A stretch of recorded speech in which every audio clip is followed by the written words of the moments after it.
Hormuz बंद करने वाले ईरान के नौसेना कमांडर को मौत के घाट उतारा गया है। जंग के बीच इजरायल का ये बड़ा दावा है। नमस्कार, मैं हूं आपके साथ आयुषी गुप्ता।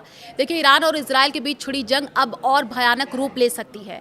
जी एक इजरायली अधिकारी ने बताया कि ईरान के विशिष्ट नौसैनिक बल के कमांडर जो है अलीरेजा तंगसिरी दक्षिणी ईरान में एक हमले में मारे गए हैं। ईरान के शक्तिशाली इस्लामिक रेवोल्यूशनरी गार्ड कोर के नौसैनिक विंग के प्रमुख तंगसिरी को मौत पोर्ट शहर बंदर अब्बास में हुए हमले में हुई। अधिकारी ने यह बताया है कि कमोडोर तंगसिरी हॉर्मुज स्ट्रेट को बंद करने की निगरानी के लिए जिम्मेदार थे। इस अहम जल मार्ग पर ईरान के नियंत्रण ने मध्य पूर्व से तेल और गैस की आपूर्ति को पूरी तरीके से बाधित कर दिया है। ईरान की सैन्य नेतृत्व को बड़ा झटका लगा है। अगर इस हमले की पुष्टि होती है तो इसे ईरान की सैन्य नेतृत्व खासकर नौसेना के लिए बड़ा झटका माना जाएगा। फारस की खाड़ी में उनकी रणनीतिक स्थिति पर भी इसका असर पड़ सकता है। ईरान, इजराइल और अमेरिका के बीच चल रही जंग में एक और बड़ा दावा सामने आया है। इजराइल ने दावा किया है कि उसने ईरान के एक वरिष्ठ नौसेना कमांडर को मार गिराया है, जो स्ट्रेट ऑफ हॉर्मुज को बंद करने या वहां ईरानी नौसेना की कार्रवाइयों से जुड़ा था। ये दावा हाल के दिनों में इजरायली हमलों की श्रृंखला का हिस्सा है, जिसमें ईरान के कई उच्च अधिकारी मारे गए हैं। कौन था ये कमांडर? तो देखिए, ईरानी मीडिया रिपोर्ट्स के अनुसार मोसेब बख्तियारी या आप कहिए मुसेब Bakhtiar IRGC navy Islamic revolutionary guard corps की नौसेना का एक सीनियर कमांडर बंदर अब्बास में हुए हमलों में मारा गया है।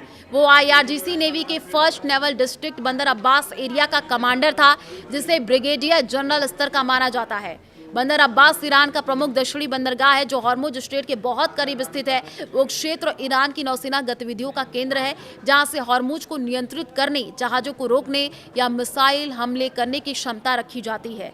इजरायल या अमेरिका इजरायल संयुक्त कार्रवाइयों में बंदर अब्बास पर कई हमले रिपोर्ट हुए हैं, जिनमें ईरानी नौसेना के ठिकानों को निशाना बनाया गया।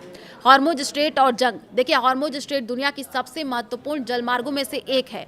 यहाँ से वैश्विक तेल आपूर्ति का बड़ा हिस्सा गुजरता है। ईरान ने जंग के दौरान इसे बंद करने या जहाजों पर टोल नियंत्रण लगाने की धमकियां दी थी, जिससे ग्लोबल ऑयल सप्लाई प्रभावित हुई है।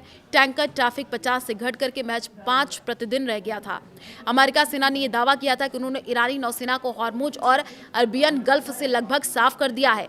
कई जहाज और पनडुब्बियां नष्ट की गई हैं। ईरान ने बदले में मिसाइल और ड्रोन हमले किए हैं, जबकि इजरायल अमेरिका ने ईरान के अंदरूनी ठिकाने मिसाइल साइट्स कमांड सेंटर पर स्ट्राइक किए। इस कमांडर की मौत उसी सिलसिले में आई है। कुछ रिपोर्ट्स में इसे इजरायली स्ट्राइक से जोड़ा गया है। हालांकि ईरान अक्सर ऐसे दावों की पुष्टि नहीं करता या देरी से करता है। ये अकेली घटना नहीं, हाल के दिनों में अगर हम देखें तो हफ्तों में ही देख ले, इजराइल ने ईरान के कई टॉप अधिकारियों को निशाना बनाया है। अली लार्जनी, ईरान के सुप्रीम नेशनल सिक्योरिटी काउंसिल के सेक्रेटरी, राष्ट्रीय सुरक्षा प्रमुख, जिनकी मौत की पुष्टि ईरान ने भी की। उनके बेटे और गार्ड भी मारे गए। गुलामारिश सोलेमानी, बासिस फोर्स IRGC की पैरामिलिट्री यूनिट के प्रमुख कमांडर, अन्य IRGC और इंटेलिजेंस अधिकारी। इजरायली रक्षा मंत्री ने कहा था कि एक्सिस ऑफ एविल के कई सदस्यों को नरक की गहराई में मार गिराया गया है और भी सरप्राइज आने वाले हैं। ईरान की ओर से बदला लेने के वादे किए गए, जिसमें मिसाइल हमले भी शामिल हैं। अभी स्थिति देखिए, जंग जारी है। ईरान हॉर्मुज पर दबाव बनाए रखने की कोशिश कर रहा है। कुछ जहाजों को रोकना, टोल टैक्स की बात, लेकिन अमेरिका इजरायल की स्ट्राइक्स ने ईरानी नौसेना को काफी नुकसान पहुंचाया है। वैश्विक अर्थव्यवस्था पर भी इसका असर पड़ा है, क्योंकि तेल की कीमतें और सप्लाई चेन प्रभावित है। तो देखिए, युद्ध की खबरों की अगर हम बात कर ले तो कई तरीके से अब दावे भी किए जा रहे हैं। अब ये जो बड़ी अपडेट निकल करके सामने आई है, अब देखना होगा कि इसको लेकर के क्या पुष्टि होती है। ईरान के नौसेना कमांडर को फिलहाल मौत के घाट उतारा गया। जंग के बीच इजरायल ने ये एक बड़ा दावा किया है।